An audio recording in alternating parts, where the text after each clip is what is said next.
नमस्कार दोस्तों, आप सभी का स्वागत है आपके अपने मनपसंद YouTube चैनल क्रेजी एग्जाम में। दोस्तों, आज की इस वीडियो में हम डिस्कस करेंगे 14 मई 2022 की करंट अफेयर्स के इंपॉर्टेंट क्वेश्चंस। तो चलिए स्टार्ट करते हैं आज की इस वीडियो। तो आज का जो पहला क्वेश्चन है वो है दोस्तों, इनमें से किसे टेम्पलटन पुरस्कार 2022, देखिए एक पुरस्कार प्राइज की बात हो रही है, बहुत इंपॉर्टेंट है। तो टेम्पलटन पुरस्कार 2022 से नवाजा गया। आपके ऑप्शन है विक्रम सिंह, सेकंड है फ्रैंक विलजेफ, थर्ड है सिल्टोस जेम्स या फोर्थ है जूड विलियम। तो इसका जो राइट आंसर है दोस्तों वो आपका ऑप्शन नंबर सेकंड फ्रैंक विलजेफ। तो आपको ये याद रखना है कि टेम्पलटन पुरस्कार 2022 से फ्रैंक विलजेफ को नवाजा गया है। अब इसके बारे में बात करते हैं। तो इसमें बताया गया है कि नोबेल पुरस्कार से सम्मानित, तो आपको ये चीज याद रखनी है कि जो ये फ्रैंक विलजेफ है इनको नोबेल पुरस्कार भी मिल चुका है। तो नोबेल पुरस्कार से सम्मानित सैद्धांतिक भौतिक विज्ञानी और प्रकृति के मूलभूत नियमों, मतलब ये इनका जो टॉपिक है वो क्या है, सैद्धांतिक भौतिक विज्ञानी है और साथ में प्रकृति के जो मूलभूत नियम है उनके बारे में व्याख्या करने वाले प्रसिद्ध लेखक फ्रैंक विलजेफ को इस साल का प्रतिष्ठित टेम्पलटन पुरस्कार मिला है। यह पुरस्कार उन व्यक्तियों को प्रदान किया जाता है जिनका कार्य विज्ञान और अध्यात्म का संगम होता है। तो आपको ये चीज याद रखनी है कि जो ये पुरस्कार है टेम्पलटन, ये किसको दिया जाता है, जिनका जो कार्य है विज्ञान और आध्यात्मक दोनों से जुड़ा हुआ या उनके बीच का संगम। इसके बाद सेकंड क्वेश्चन है, इसमें पूछा गया है इनमें से कौन फिलीपींस के नए राष्ट्रपति चुने गए। आपके ऑप्शन है मार्कोस जूनियर, सेकंड स्टालिन कुर, थर्ड है मिलेश, फोर्थ है राशिद जूनियर। तो इसका जो राइट आंसर है दोस्तों वो क्या है, मार्कोस जूनियर। तो बहुत ज्यादा इंपॉर्टेंट है, ये आपको अच्छे से याद रखना है कि मार्कोस जूनियर को फिलीपींस के नए राष्ट्रपति के रूप में चुना गया है। अब थोड़ा इसके बारे में पढ़ते हैं। तो इसमें बताया गया कि जो दिवंगत फिलीपीन तानाशाह थे फर्डिनैंड मार्कोस, तो इनके जो बेटे हैं फर्डिनैंड बोकबोक मार्कोस या जूनियर इनको कहा जाता है, मार्कोस जूनियर कहा जाता है इनको। तो इन्होंने जो फिलीपींस के राष्ट्रपति चुनाव 2022 में हुए हैं उसके अंदर 30.8 मिलियन से अधिक वोटों के साथ जीत का जो दावा इन्होंने किया है। इस जीत से जो मार्कोस राजवंश है वह दोबारा से सत्ता में आ गया। इसके बाद क्वेश्चन नंबर थर्ड है, इसमें है भारत के किस राज्य ने हाल ही में चारा बिजाई योजना की शुरुआत की है। बहुत इंपॉर्टेंट है, किस राज्य ने चारा बिजाई योजना की शुरुआत की है। आपके ऑप्शन है पंजाब, राजस्थान, हरियाणा या मध्य प्रदेश। तो इसका जो राइट आंसर है दोस्तों वो क्या है, हरियाणा। तो आपको अच्छे से याद रखना है कि जो चारा बिजाई योजना है वो हरियाणा ने शुरू की है। अब इसके बारे में जानते हैं कि ये योजना क्या है। तो हरियाणा के जो कृषि मंत्री है जयप्रकाश दलाल, इन्होंने चारा बिजाई योजना की शुरुआत की है। इस योजना के तहत गौशाला को चारा देने और आपूर्ति करने वाले किसानों को प्रत्येक एकड़ के हिसाब से 10,000 रुपए या 10 एकड़ तक के जो मतलब किसान है उनको 10,000 रुपए वित्तीय सहायता प्रदान की जाएगी। तो मतलब हरियाणा के अंदर जो चारा घोटाला है, या सॉरी चारा घोटाला नहीं है, जो चारे की कमी हुई है क्योंकि बहुत ज्यादा अमाउंट में की बार पैदावार हुई नहीं है, तो चारे की है ना बहुत कमी है, तो उसको बढ़ावा देने के लिए हरियाणा सरकार ने ये कदम उठाया। क्वेश्चन नंबर 4, इसमें पूछा गया है कि इनमें से किसे नए मुख्य चुनाव आयुक्त के रूप में चुना गया है। बहुत ज्यादा मोस्ट इंपोर्टेंट क्वेश्चन है नियुक्ति के हिसाब से। तो किसे मुख्य चुनाव आयुक्त, मतलब जो चीफ इलेक्शन कमिश्नर होता है उसको किसे चुना गया है। आपके ऑप्शन है Rajiv Kumar, second Sandeep Joshi, third Vishesh Mehra, fourth Ashish Verma. तो इसका जो राइट आंसर है दोस्तों वो आपका option number first Rajiv Kumar. तो इनको ही मुख्य चुनाव आयुक्त के रूप में चुना गया है। तो जो भारत का कानून मंत्रालय है इनके द्वारा जारी एक अधिसूचना या नोटिफिकेशन को हम कह सकते हैं, इसमें बताया गया कि जो सुशील चंद्रा आज के टाइम पे 14 मई तक जो मुख्य चुनाव आयुक्त है उनका जो कार्यकाल है 14 मई को खत्म हो रहा है, और इसके बाद 15 मई को जो ये राजीव कुमार है ये अपना पदभार ग्रहण करेंगे। संविधान के अनुच्छेद 324 के खंड 2 के अनुसार राष्ट्रपति जो है भारत के, उन्होंने श्री राजीव कुमार को 15 मई 2022 से भारत के मुख्य चुनाव आयुक्त के रूप में नियुक्त किया है। ये चीज आपको इसके बारे में याद रखनी है। जो इंपॉर्टेंट है वो क्या है कि जो राष्ट्रपति उन्होंने इसका चुनाव किया और किस अनुच्छेद के तहत किया, 324 के खंड 2 के तहत इसका चुनाव किया गया। क्वेश्चन नंबर 5, इसमें पूछा गया है कि जो तीरंदाजी एशिया कप 2022 स्टेज 2 है, इसमें भारतीय तीरंदाजों ने कुल कितने पदक जीते। आपके ऑप्शन है 12, 14, 16 या 18। तो इसका जो राइट आंसर है दोस्तों वो क्या है, 14। तो आपको याद रखना है कि जो तीरंदाजी एशिया कप 2022 स्टेज 2 है इसमें भारत के नाम टोटल कितने पदक आए हैं, 14 पदक आए हैं।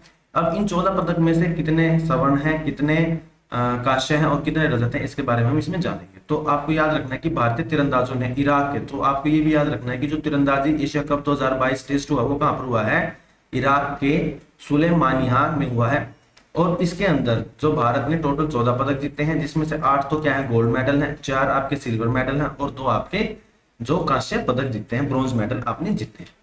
क्वेश्चन नंबर 6, इसमें पूछा गया है कि हर साल अंतर्राष्ट्रीय पादप स्वास्थ्य दिवस, international day of plant health, बहुत ही इंपॉर्टेंट है क्योंकि हमारे एनवायरनमेंट से रिलेटेड आजकल बहुत जागरूकता चल रही है, तो इससे रिलेटेड क्वेश्चन पूछ सकते हैं। तो कब मनाया जाता है?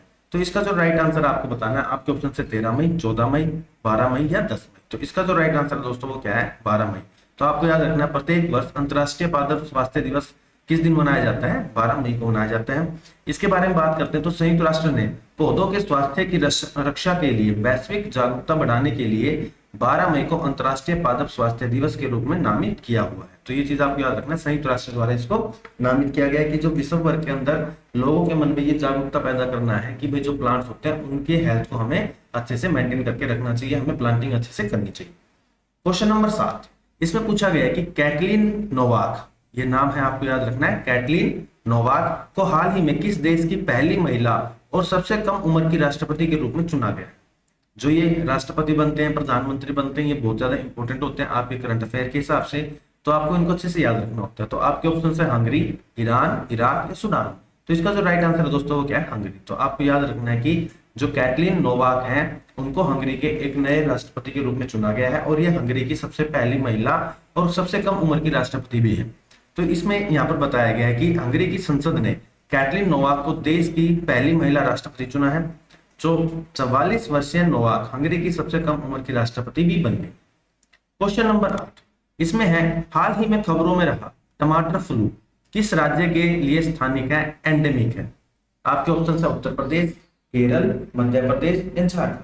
तो इसका जो राइट आंसर है दोस्तों वो क्या है? केरल। तो आपको याद रखना है कि जो टमाटर फ्लू है वो कहाँ के लिए एंडेमिक है या कहाँ के लिए एक बहुत ही मतलब संक्रमण इसकी जो दर है वो बहुत ज्यादा है, तो इसी वजह से इसका नाम क्या स्थानिक है। तो कहाँ किस राज्य से बिलोंग करता है? वो केरल से।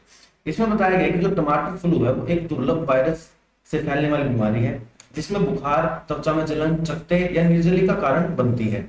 यह 5 साल से कम उम्र के बच्चों के ज्यादा प्रभावित करती है और इसका जो नाम है बड़े लाल रंग के फफोले बनते हैं, उसी कारण इसको क्या कहा जाता है? टमाटर फ्लू भी कहा जाता है।